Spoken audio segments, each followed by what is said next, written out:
Welcome to the big show. What's up, buddy? Good, doing well. Doing well, good. We have had a nonstop, eventful day after day after day after coming back from Rocky Day. Yeah, it's been a whirlwind for sure. It's good though, in a good way. It's been a whirlwind. We got a lot going on. Yeah. We have a lot of surprises coming up. We have a lot of announcements to make. I mean, there's all kinds of fun stuff going on. So I'm having fun. I don't know about you. I think it's a good time. What? I'm having a ball, and I'm going to tell you, I'm really looking forward to this guest. I forgot to send you the picture. Maybe you have it. I don't know. It doesn't even matter. Nah, you can send it to me. I do a little magic while we're talking. Yeah, but I finally got to meet this gentleman at the Rocky Day for the very first time, and it was so nice to put the face with the name and the Instagram. No, same here, Robert and I. Well, obviously I gave it away, but him and I have chatted a little bit. I know. Him and I have chatted a little bit over the period of time. I guess I'm not really sure how long, but it was nice to meet these people in person and get a face to face. So, but since I gave most of it away, our next guest is a wonderful. We're gonna put up there: writer, producer, actor, director. What else can we put in there? My goodness, Mr. Robert Bruzio. Yes, sir. How you doing, guys? You could add juggler. How are you? Whatever you want to add. Father, Jack of all trades. Yeah, exactly. Card tricks, whatever.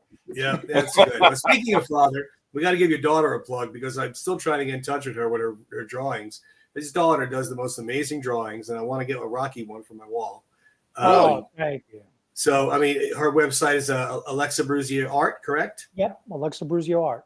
And go on it. She doesn't just draw Stallone. She has a lot of drawings of famous people. Phenomenal work. Figured I'd throw that out there since I mentioned father. Thank you. I appreciate it. She did. Hey, she earned it. She does wonderful work. I mean, she really does. I messaged her something new today. Yeah, I know. I want to get one for mine, like I said. I'm sorry. I can't know everything, but I want to see it now. You will. We'll get it off online. We'll get it. So well, how if you are want, you, sir? I can go out. I can go upstairs, get her, and just run back down. Then we'll switch. Yeah, just boot you out of the show, right? That's all. Yeah. Well, maybe we'll have her on sometime. For my daughter. Exactly. That's okay. I wouldn't mind being upstaged by mine. I get it. Yeah. Well, anyway, it's a pleasure to have you on. We have a lot to talk about. You have got a whirlwind of a resume, my friend. My goodness. Thank you, man. Yeah. Thank you. Well, thank you for having me on. No, please. It's our pleasure. I mean, like you said, we have our pleasure. So much going on in your career and in your life that you've been doing, and it's just wonderful to talk about it. I mean, where would you like to start? Do you want to take us to the beginnings there and how you initially got going with everything? So some others that maybe don't know can get you started. It was a cold winter December morning in 1968. It was a cold and stormy night. A little child was born. So you were born in December, so you might. I was born in December, and we could kick off that I was born on December 3rd, which is now officially Rocky Day. So my birthday lands on Rocky Day every year. That's awesome. I know, right? I had nothing to do with it. I swear. Good stuff. Good Tony, stuff. I sent you that picture. At least I think. Okay, I'll work on that while we're chatting. So tell me. I mean, I can talk a little bit about, how I started out as a writer, producer, actor. I started out first as an actor. Right out of college, I got my degree in business management, and I thought the corporate world was going to be my thing. But even when I was in college, I still always gravitated towards the theater, towards the arts. Okay. And unbeknownst to me, what I thought was a terrible economy and a bad time to graduate college was actually a blessing, because it made me do some soul searching, and I decided to pursue what I really wanted. And I just managed to start acting. I was getting cast here in New York in some of the soap operas that were being taped here at the time. One Life to Live. There's another one called Loving. But this was in the 90s when people started making independent movies. Mm-hmm. was like the beginning of the independent stuff. Yeah, Independent at Sundance and all that. So a Okay. buddy of mine wrote and produced and had me in this movie that he originally only had $10,000 to make this movie. Oh, geez. And he was told that was not enough. Sure. So he goes to Atlantic City and he puts the whole 10,000 on black. Oh my God! Come on. No, are you kidding me? It's $20,000. Oh my Winds God. up getting short ends of film, black and white, makes this movie. That's Lo and awesome. behold, the movie winds up getting picked up at Sundance. Oh, sweet. Here's this little movie. Now they had to put real money into the movie to really finish it Yeah. and all of this kind of stuff. But I was in it, and from there, I just caught the bug to write, and I started writing, and people just started gravitating to my writing. Right away, there was a producer that came on and wanted to put money into my project to create a short film to see if we can raise the money to do the movie itself. And I found the passion and the love that I have for it. And being that I needed to earn more of a living, I wound up opening up a production company. Someone had seen, read one of my screenplays, wanted me to write another screenplay. We opened the production company, and then from there, I started doing music videos. I was directing music videos for Twisted Sister. You guys remember Twisted Sister? Yeah. Oh yeah. Can I ask you one quick question? Sure, of course. On the movie behind you, Yeah. I thought I saw Stano Productions. Okay. Yeah, because that was the original name of the movie, Stano. Right. Because there was a character's last name, correct?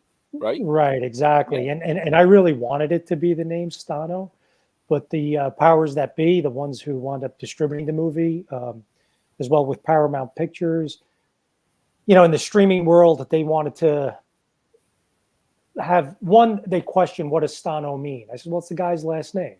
And Right. And I said, well, what does Serpico mean? You know what I mean? That was a hit movie. Right, exactly. Nobody knew Serpico until it came out. Until it came out. It's just a cool sounding name, and it's about the guy. It's not about baseball. But they said, with all these algorithms and analytics, they want a movie that starts with lower end of the alphabet. So B, bottom of the ninth. It has double meaning. It's the guy's last chance. Well, at least they went in a cool direction. It didn't go anything real corny or stupid. I mean, at least it went in a direction where the title is applicable, like you just said, not only about him and his life, but the baseball terms as well. Right, because to me, it was never really a movie about baseball. Agreed. Right. And many people could argue and say that Rocky is not a movie about boxing, which is right. Right. Correct. I heard that firsthand from John Avildsen. I'll tell you a funny story that relates to this. So, I can start off by saying that John Avildsen was originally slated to direct this movie. John had read the screenplay. Academy Award-winning director for Rocky. Wow. And when I got the phone call from him that he read my screenplay and loved it, and wanted to do it, my knees buckled. I believe it. But I got to work with him closely, and then when we started pre-selling the movie to foreign buyers, we were in a room. Our sales agent had a whole bunch of foreign buyers there, and people were asking. This was funny. They said, "Well, John, what do you think about baseball?" And he goes, "I think baseball is boring." And I went, "John, we're trying to sell these people. What are we doing?" And he said, "But I also thought that boxing was stupid." Okay, so he segued into that. Right? He goes, "I thought boxing was stupid." He goes, "It's not about the sport. It's not about the people. I read Rocky. By page 2, the guy's talking to his turtles. I'm trying. I don't care about anything else." He goes, "I read Stano. This guy here, by page 2, he's in prison, crying alone in solitary confinement." Yeah. He goes, "Are you going to tell me that Gone with the Wind is about the Civil War?" Yeah, exactly. Everyone just stayed quiet, and he had them all in the palm of his hand from that moment on. Yeah. That's so funny. When it first was said, you probably had a heart attack. What do you mean you hate baseball? I said, we're trying to sell these folks. What are you doing? Yeah, this was at geez. AFM, in Santa Monica. But, then you learn why John Avildsen was John Avildsen. Yeah. He's just a master of the underdog and a master Hollywood director. Oh, beautiful work. Beautiful work. But it wound up going into another direction that was connected to Rocky also. Am I correct on that?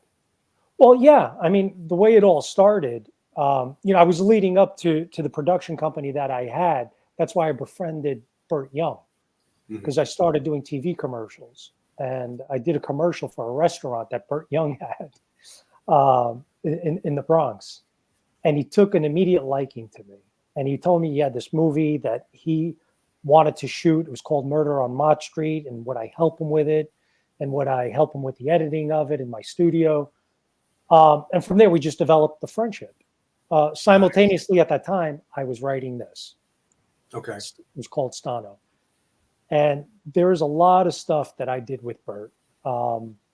Stuff professionally, stuff personally, on a family level. He did become, my daughter calls him Uncle Burt. So, alluding to that, we now know that he was like a family member to you. He was just not just a colleague. No. He was actually, you were very close to him.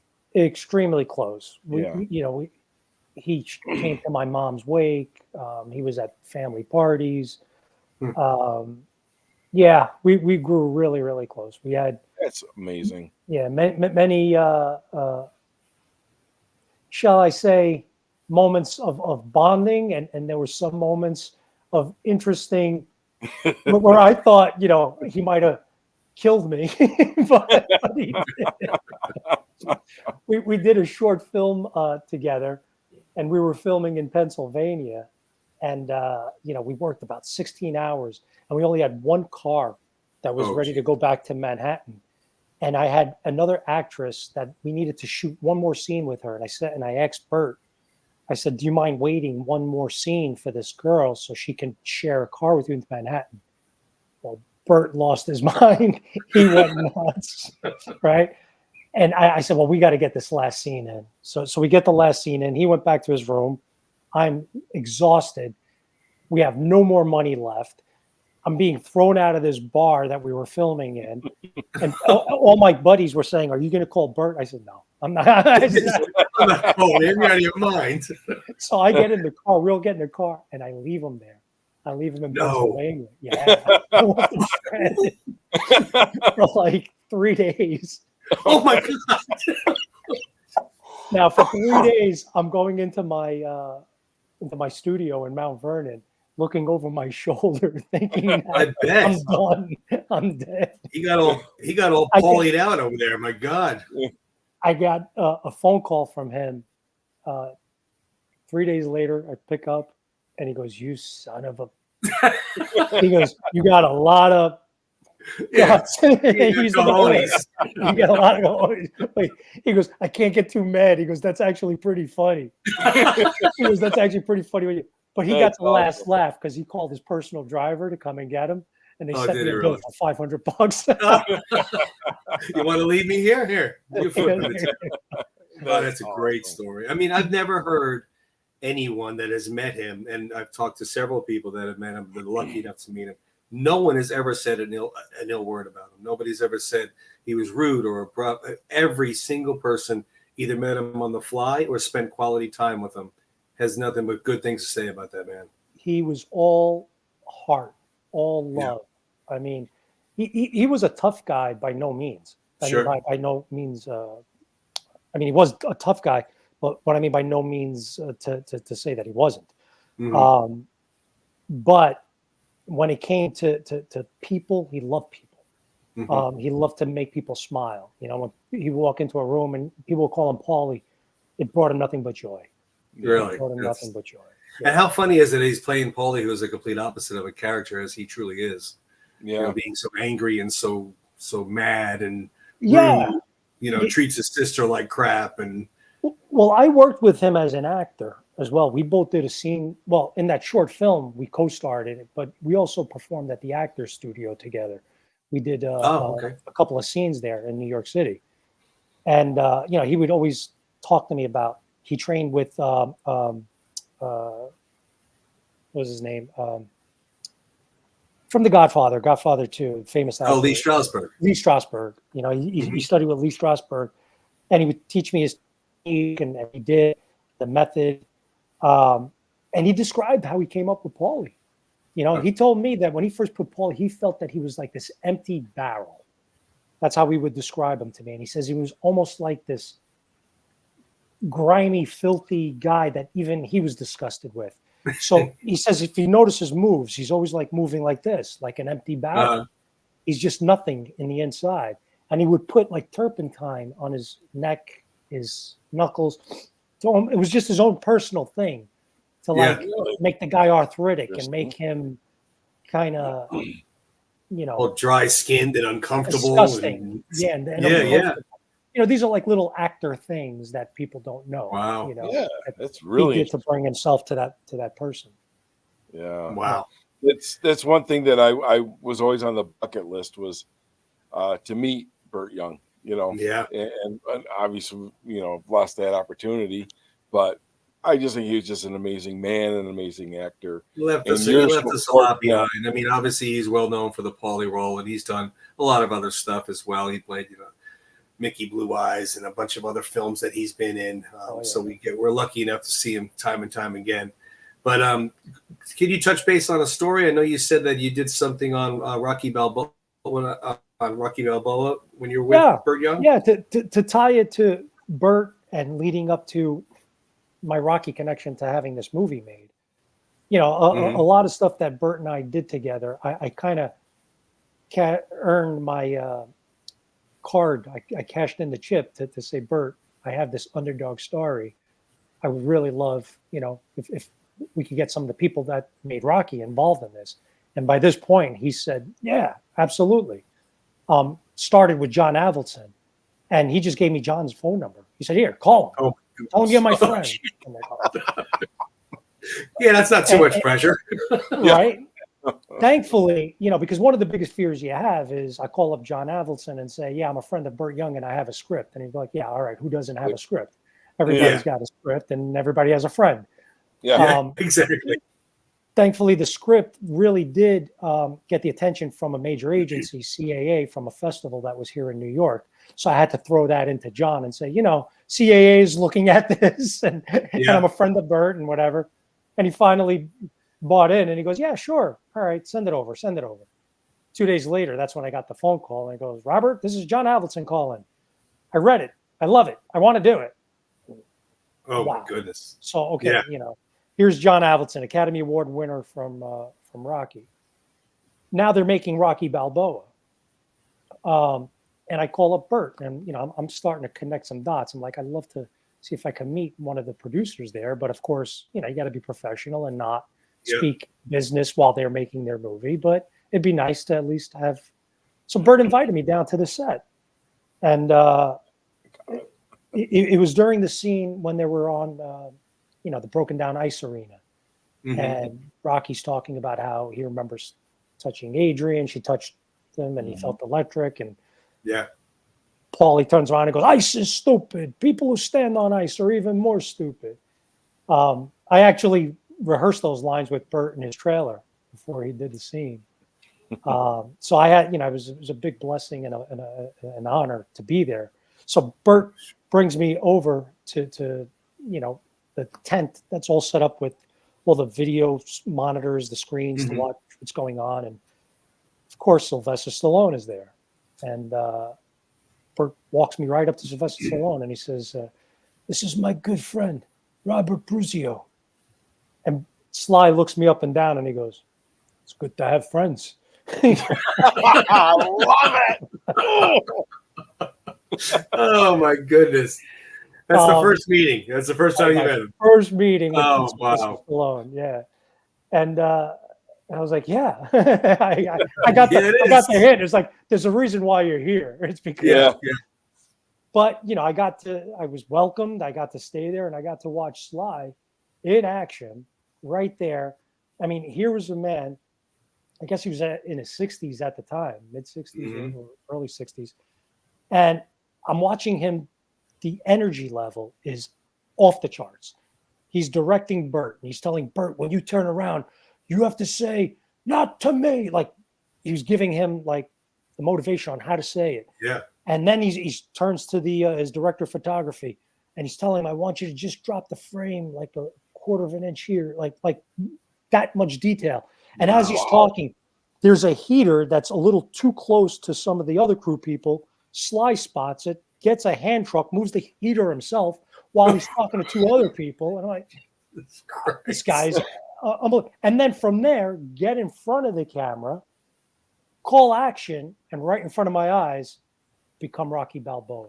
He just Rocky just comes out and he says, Paulie, this is where I came with your sister. And, yeah. It's something I will never, ever forget. Oh, ever. Of course. Surreal. It's got to be surreal. Surreal to see. And then I asked Burt, I says, I mean, he just works so hard. He goes, you have no idea. He says, after this, he goes to his room, watches what's been shot. If things need to be rewritten, he'll rewrite it. And, he's also dealing with the producing of it. He said, if there's any crew person, even that's like 25 years old or whatever, and they gripe that they're tired, what can they say? I mean, look at him. No. There's no gripe. Yeah, no. 60, 61 years old, he's running circles around them. Yeah. Running circles. No, and all the pressure, everything is on him. That's awesome. Well, I mean, so that cool. sums up exactly why he's so successful. I mean, and he has been for 70 years or 60 years, whatever it's been. Yeah, is because look what he does. Yeah, that's amazing. That work ethic is extraordinary. You want to have extraordinary success. It's not by accident. No. You got to earn it. Even to get any movie made, it's a miracle. And I'll share with you a little bit more about later. When I'm really interested. About this. Definitely interested in hearing. So as well. So while I was on Balboa, that's where Burt introduced me around to all the other producers that were on set, and the one fella that I really liked and spoke to, and a true gentleman, and Sly has shared, his feelings for this producer. He's the one he likes. was Bill Chardoff, and that's Bill right there. And Bill, I just hello, and he was cordial, and I just left it at that. About a month later, I reached out to Chardoff Productions and shared with them that I am not only a friend of Burt, and we met on Balboa, but also the screenplay that I have, John Avildsen is interested in directing. Can we talk? And I just left the message with the secretary there. I get a phone call from Bill Chardoff. Hey, I got your message. Tell me about your movie. And I told him what it is. I said, it's an underdog baseball movie, and it's very Rocky-esque. And then he says, you know what? I do have a love for baseball. Send it over. Again, thankfully, I get a phone call back. I really like the screenplay. So, I'm fortunate that people were responding to this material. Mm-hmm. This was something that people of a certain caliber, and as well as actors, really responded to the material. So now we started building this as the people who created Rocky are involved in creating this movie. Mm-hmm. Wow. And from there, we were able to go out to major actors like a Joe Manganiello. And Joe Manganiello brought Sofia Vergara, who at that time, they weren't even dating. He was just looking to get close to her at the time. So they weren't married. They weren't even dating. No, he was trying to use this movie. He has a meeting with John Avildsen, and John Avildsen calls me up and says, hey, Joe brought up that Sofia Vergara actress. What do you think of her? I said, well, it was originally written for an Italian girl from the Bronx, but, growing up in the Bronx in that time period, I dated plenty of Latina girls. There was a lot of, we were a whole community. I said, I think she'd work fine. And the next thing you know, he was looking to date her, and they wound up dating, and then they didn't want to do it because they didn't want to put their relationship on the chopping block. But then they just said, you know what? Let's just do it. And But the chemistry between them obviously was there because they wound up getting married later on, you know. But, well, they got married right before we went in production. Oh, So okay. that's how long it takes to make a movie. Okay, wow. So, but you could feel the chemistry. There was no, you could sense it, and we just played out. So that movie was fabulous. I'm not just saying it because, but my question is, I'm a big baseball fan. Are you a fan? Huge fan. Huge fan. Baseball of the Yankees. Of the Yankees. Okay. All right. Well, look, I was born in the Bronx, so I think they may have injected me. Tony was too. Tony, you were born in the Bronx and you went to the Mets? Come on. No, I wasn't born in the Bronx.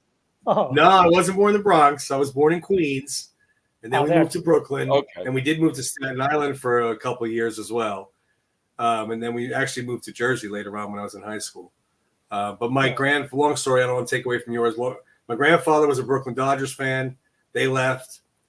There was the National League team that came up was the Mets. He started following them. Then my dad followed them. So in '73, they got Willie Mays. I thought the greatest thing in the world. And here I am 40, 50 years later, whatever it is, still hoping for another World Series. So, if I lived in the Bronx and was a Mets fan, trust me, they'd run me out of town. Yeah. It doesn't work. There are a few that are brave enough to say they're Mets fans. It's all right. Okay. So that explains where the Yankees came in with your ideas, your childhood, baseball team and everything. Well, yeah, but again, it's not about baseball. The story, what really. Oh, no. Yeah, I know. It was the baseball was the backdrop, like boxing was the backdrop. Exactly. I get that. But I mean, you're also bringing some of your boyhood stuff, aspirations.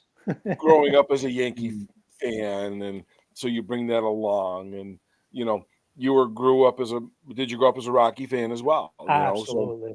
So you're bringing all of that stuff that you've accumulated over the years, which I think is so cool because then you put out your own piece of work, but you've brought your stuff into it. I think it's amazing. Oh, thank you. Thank you. Yeah. Very well done. There's a real quick, we'll show a picture of Robert with Joe and Sophia. Yep. That's the theater right there. That was, the opening night. I was in the city. Yeah. Wow. And then taking a break in the stands there, I guess, surveying the land. That was during filming. Yeah. Mm-hmm. Okay. Yeah. And surveying the land. And the movie poster as well. Yeah. On the 9th. Yeah, it was. For those of you who haven't seen, we don't want to give away anything because we don't want to give away endings and whatnot. But it definitely was. It, like you said, and I'm not saying it because you're on the show. I hate when people feel like, but it's more so of everybody you talk to try to get this movie made and off the ground. As soon as they read the script, they were in, and that's really that's the meat of it. That's the heart and soul of any movie. It could have, as you well know, great actors and great directors, and those words on paper that people are reading and reciting, if it doesn't have heart and doesn't have substance or passion, 100%, it's going to go nowhere. It's going to go nowhere. 100%. So your words are what made it. All those people put it together, but your words are what made it, and it was so well done. Yeah, the storyline was just, again, I want to talk about it, but I don't want to give it away. But I don't want to say too much either. Because people haven't watched it. But so, Robert, go ahead, continue. We interrupted you there about going on to production for it. Yeah, I'm just trying to remember. Well, I'm trying to connect because aside from it being a Rocky type of story, all the Rocky connections and all the things that happened to me in my life, which involves Sly as well, is just serendipitous. It's incredible because after that Don Balboa and having Bill Chardoff now on board and the movie's being made and it's being promoted to be as from the creators of Rocky. Sadly, when we finally got the financing, John Avildsen had passed away, and he wasn't able to make the movie. But there's a lot of his signature in the movie. You know, there's scene in there where he's at the old Yankee Stadium grounds talking with his girlfriend, and then talking about, you know, what he dreamed of and what could have been. It's, you know, without giving anything away, it's an emotional scene. You think he's talking about baseball, but he's talking about something else. And you know, it's okay to talk about the plot. The plot obviously is a guy who was a baseball phenom, and he wound up killing a kid in a street fight and went to jail for 17 years. And now he's just trying to, you know, find his place in the world and society. And the only thing he ever knew was baseball. And at the age of 38, he gets the opportunity to maybe give it another shot. And he has to try and figure out if he deserves this other shot or not. So with that being said, one of the questions I want, and I don't know if it's easy, it's probably not easy to answer, but you sit down and this concept just comes to you and you just start writing? I mean, or does this take like months or years to put all this together? You know? So I was for a long time looking for an underdog story, for my own Rocky-esque story. And, you know, nothing really was hitting me or whatever, but I can share that a relative of mine did go away from time, was in prison for a long time. Okay. And I was there to pick him up when he came out. I was there to witness the immediate highs, the fears. You know, he was away for 17 years, like in the movie. Yeah. And, you know, there's a moment in the movie where he finds it kind of interesting opening up a refrigerator. Yeah. That was taken from my cousin, who, when he came home, he actually said to me, I have not opened the refrigerator in 17 years. I mean, these were things that, so I saw that high of being home fade really quick. And I saw how he saw everybody else in his life, including me, his much younger cousin, grow up, have a family, and all this other stuff. And he felt very lost. And he said to me one time, which is a line also in the movie, you know, I never understood why guys would go back into jail. Now I do. I remember that line very so well. I was like, oh my God, imagine this guy here.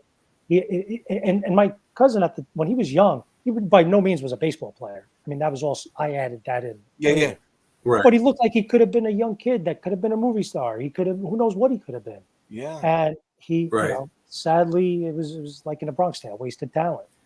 And I saw, and I was rooting for him so much to want to stay away from going back to jail and doing the right thing.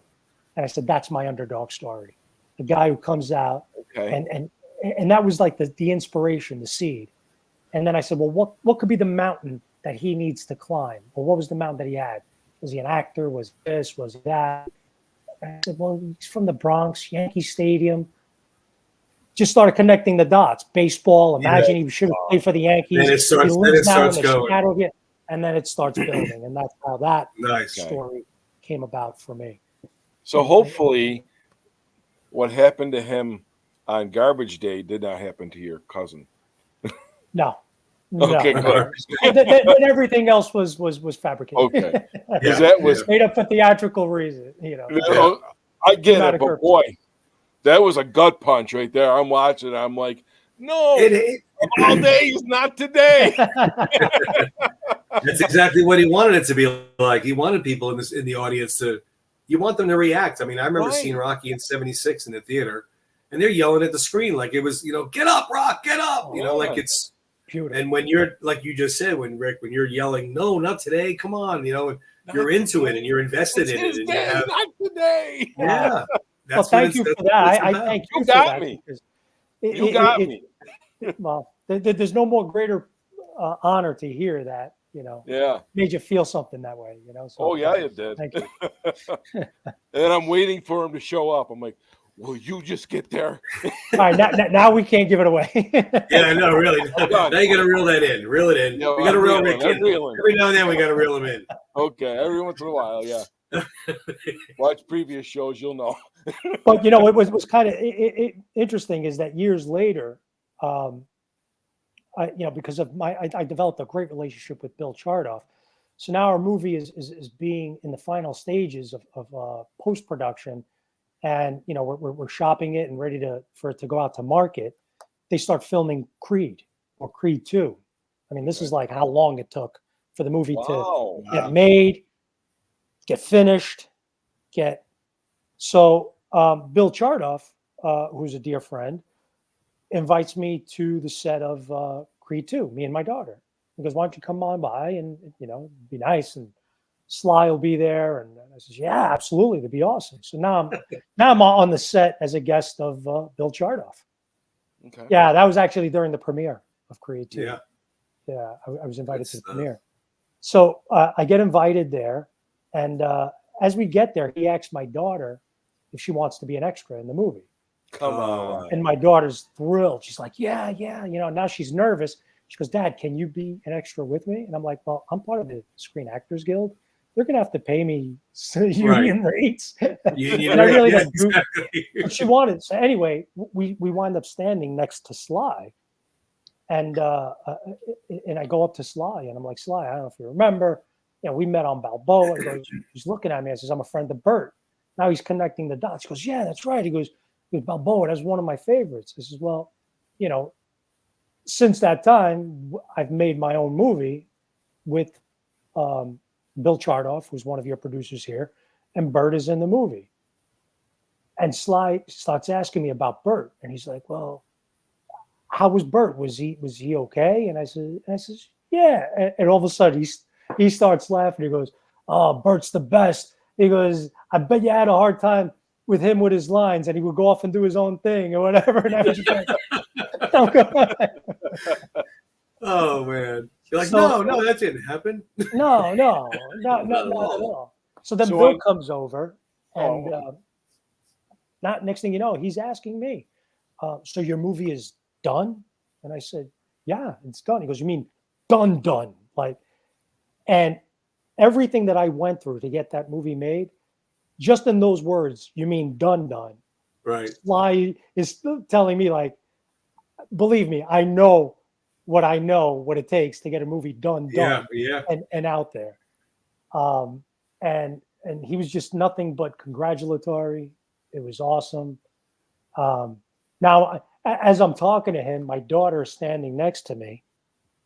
And then, after he walks away, my daughter goes, Dad, you just look so cool, like talking to Sly, about your movie, like just awesome. Talking, like a peer. Yeah, and I said, yeah, I said, yeah, I know. But on the inside, I'm going, right? I'm talking to Rocky. Look, we could all say we're fanboys, I'm a fanboy, this and that. No, true. But I wanted my daughter to see I earned my right, as my place as a professional and being spoken to as a professional. Yeah, right. Yeah, exactly. But on the inside, it's just, there's nothing more rewarding than, being looked at as a professional by the guy who was your role model since you were a little kid. Well, I know this one's from a lot later than that discussion that you had. That was just now, last week. Too, but this is the most recent one Rocky Day. So, yeah. I wanted to ask you, what scene or scenes did your daughter, was she an extra in? I was there for Creed 2. I got this picture with Sly right there on set of Creed 2. Oh, cool. Yeah. The scene that we were there for wound up being cut. It was shot on a rooftop, and it was supposed to be where Adonis just won. He was supposed to be in Las Vegas. Yeah, I remember seeing and it was supposed to be some celebration on a Las Vegas rooftop. And Rocky goes up to Marianne, Apollo's wife, and it's the first time that he saw her since the funeral. Okay. And it sounded like it was an interesting dialogue where they kind of reconcile in this scene. Yeah. So it wound up getting cut. Okay. But I got to take. Yeah, go ahead. Okay, let me just ask you this, because I'm sorry, my wheels get spinning. Take a breath, Rick. Take a breath. I know, right? No espresso next show. So like Balboa, where there was a lot of deleted scenes, that we have either seen on and Creed and Creed 2, where there were deleted scenes. Were there any deleted scenes in your movie? Yes. That you kind of wish in retrospect, may have been put in. Yeah, 100%. There's actually, Okay. and I kind of, and I could send it to you later if you guys want. There's a scene that Burt did that wound up getting cut.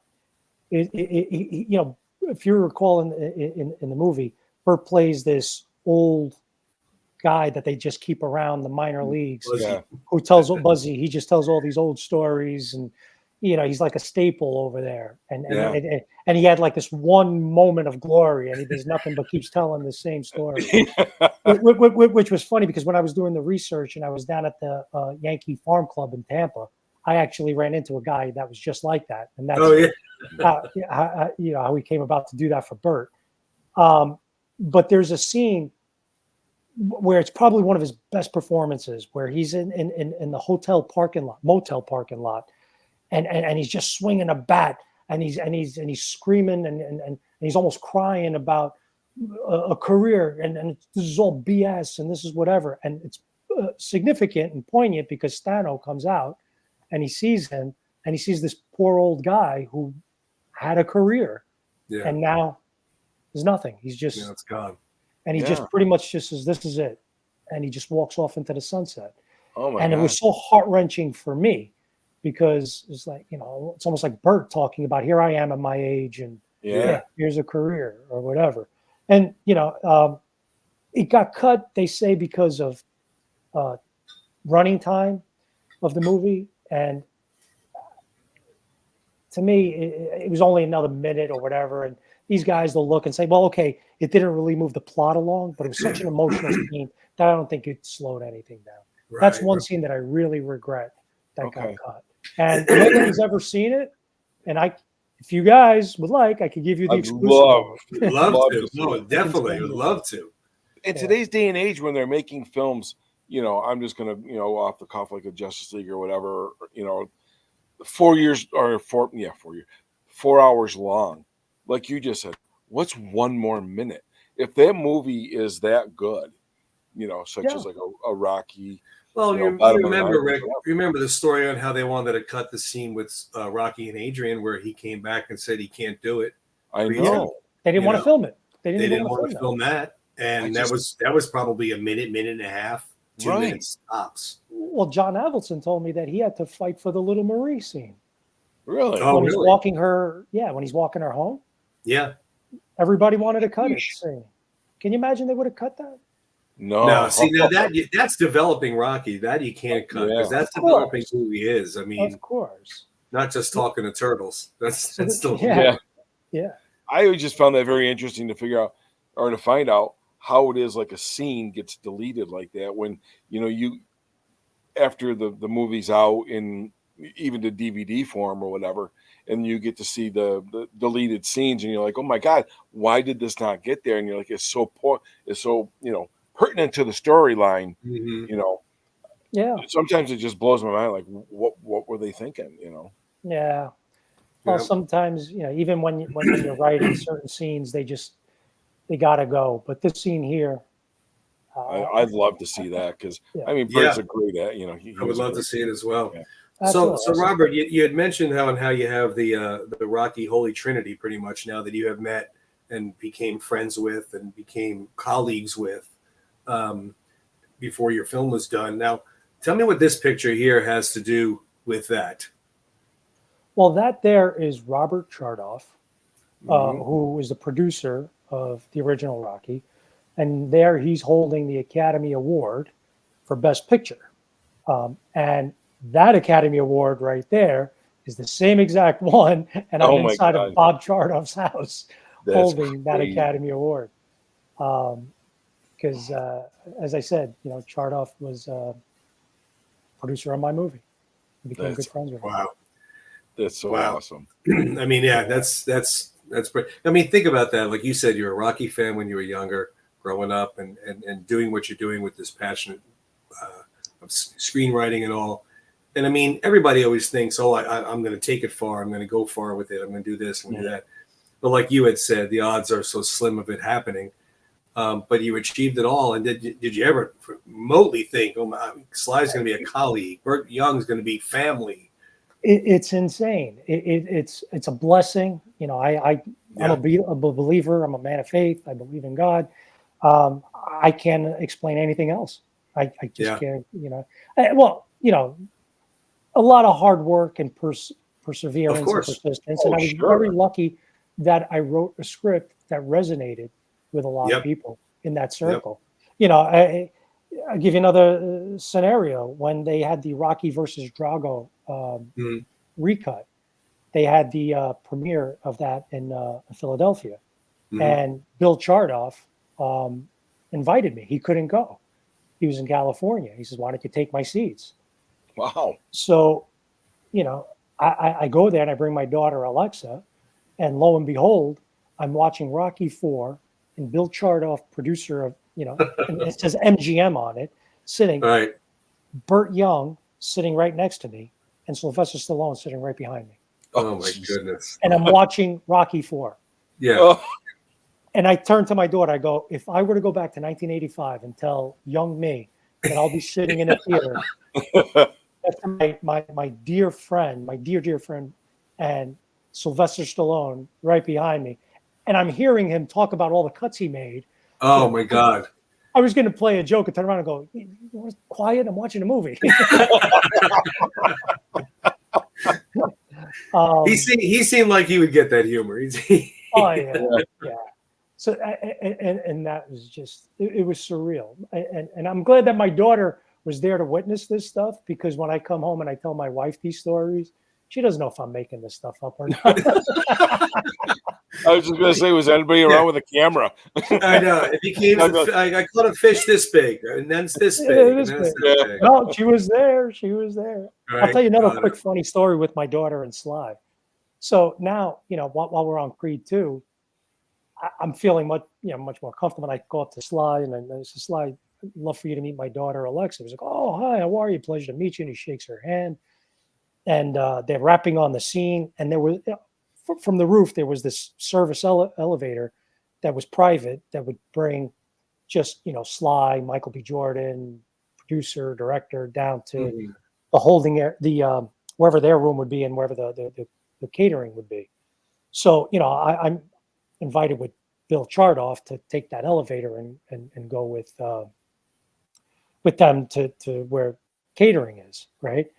And it's funny, you know, some people ask that age-old question: if you were in an elevator with someone, would you say to him or whatever? Yeah. Well, here I am in an elevator with Sly, Bill Chardoff, me, my daughter, Michael B. Jordan, Tessa Thompson, and then things started getting really packed. Right. The director, it was very snug, right? And I saw Sly getting impatient, like, come on, let's go, you know, like, enough. Stop letting people in. Anyway, the door closes and the elevator's not moving. Oh, and God. Sly goes, this is just where his mind goes. He goes, all right, if we're stuck, who out of all of us in here would be the one person to save us all? And he turns around, he looks at my daughter, and he goes, I say you. And my daughter goes, but you're Rambo. She said that? Oh my God, that's great. Oh my God. It was such comeback. A good moment. Such a good moment. And he just laughed. It was a good moment. Yeah, that's awesome. So cool. Yeah, awesome. Well, what do you have coming up that you're allowed to share? Couple of things. So there's this one film that I wrote. I've been working closely with a producer named Scott Rosenfeld, who produced a little Christmas movie called Home Alone. A little one. A little small. Yeah. And we have a film that we wrote that Joe Mantegna, the actor, has come on board to direct. And we're up to major stars with this film. It's about a guy named Paul Skinny D'Amato, who ran a club in Atlantic City. He was the first person to put Dean Martin and Jerry Lewis together on stage. And he had a very up and down whirlwind of a relationship with Frank Sinatra, from when Sinatra was still a nobody to he becoming Sinatra. Yeah. So it's a pretty epic movie. Awesome. So that's what we're working on right now. And haven't talked about my good friend John Rivoli yet. The great artist John Rivoli, who there he is. I have that poster. We were just talking about that poster before you came in. Yeah, actually, it's one of my favorites. I mean, Rick and I were just talking about that before you came on. Swear to God, we were, yeah. We were just talking about it because I'm like, because I want the one vertical one that it shows where it says Rocky across the top. That's the one I want. Yeah. And then they have the other one. He has a horizontal one. Yeah. But it doesn't say Rocky. Yeah. No. He has the actual painting, and then he made a poster version of it. Right. I like that. Which is amazing. He and I can't get into full detail of what we're working on, but we are working on a screenplay as well. Awesome. Something that's that I think a lot of people are going to love. They're going to really dig. I got to share another Sly story that I had with John. Love it. and John with his paintings. So when Frank Stallone performed in Atlantic City, I think it was about a year ago. We had to the show, and we were invited to spend time with Frank. So John wanted to make a nice painting for Sly and for Frank, and the whole day, John texts Frank Stallone and he says, "What time do you want us to be there?" He says, "Well, come around 12 noon. The show's at night, but I'll be rehearsing. We'll hang out. We'll whatever." We leave New York very early to get there for 12 o'clock.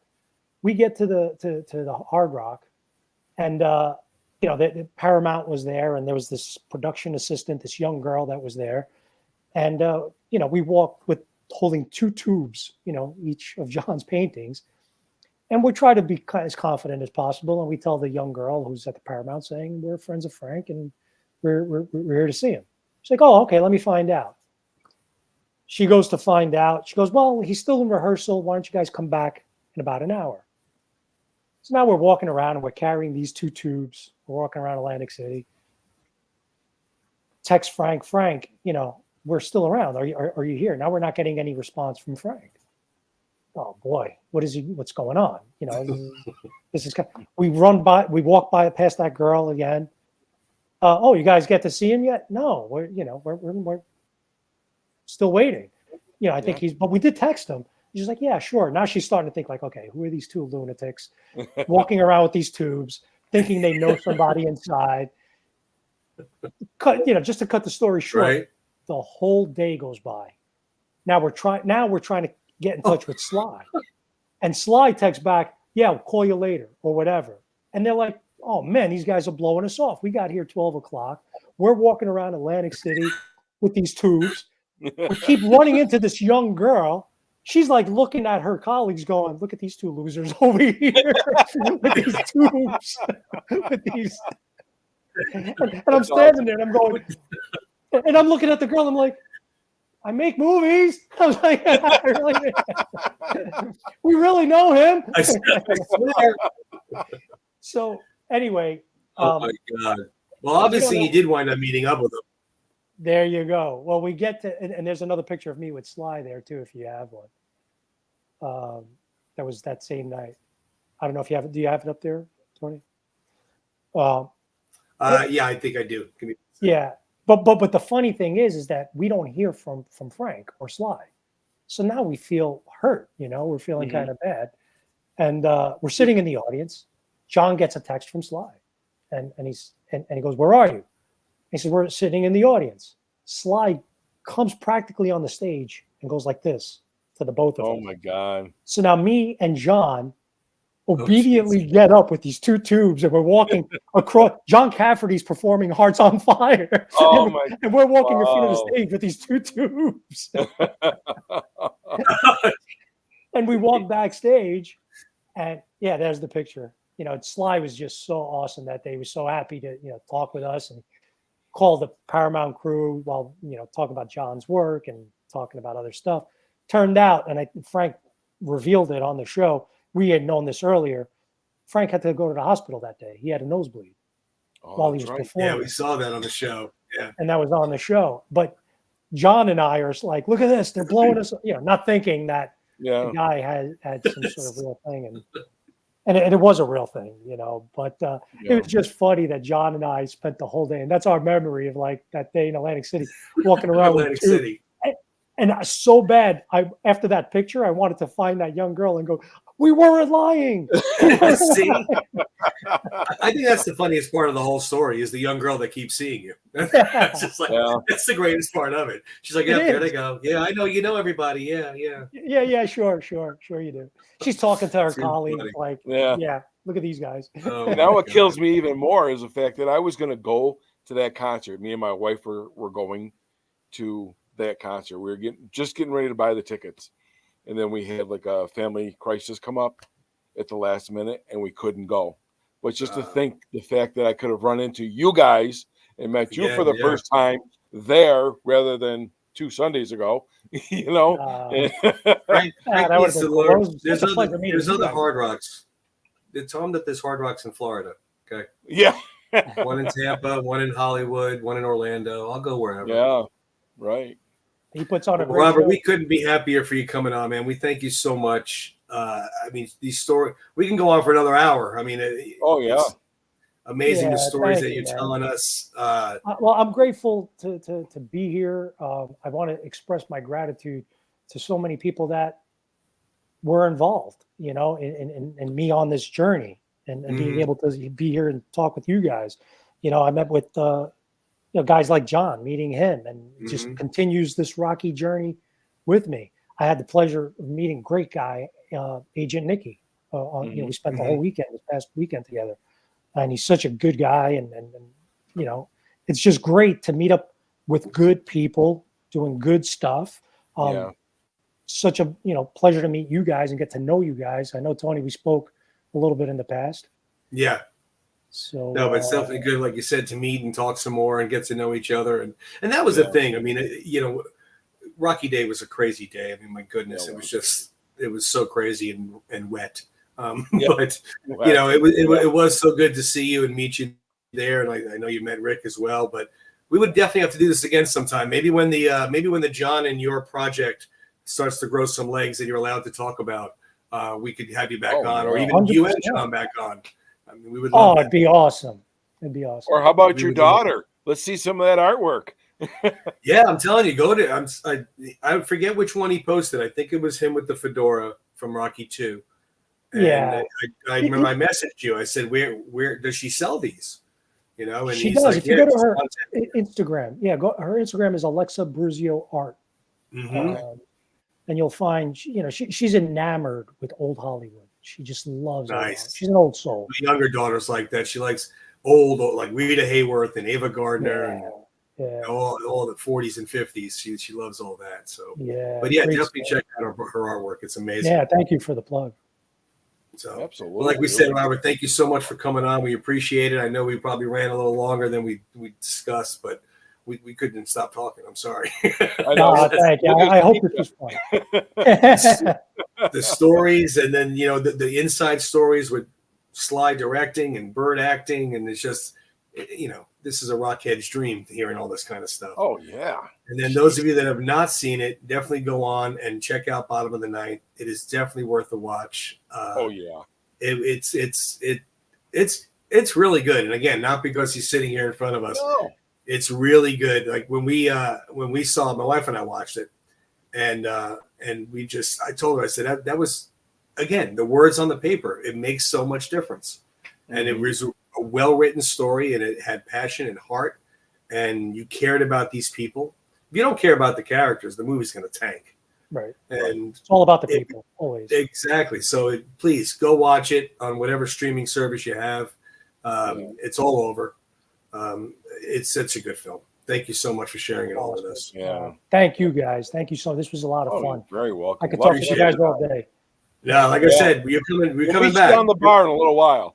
Yeah, I'm there. Let me know. We have to have a meeting point. We're really far away from each other. So. I know.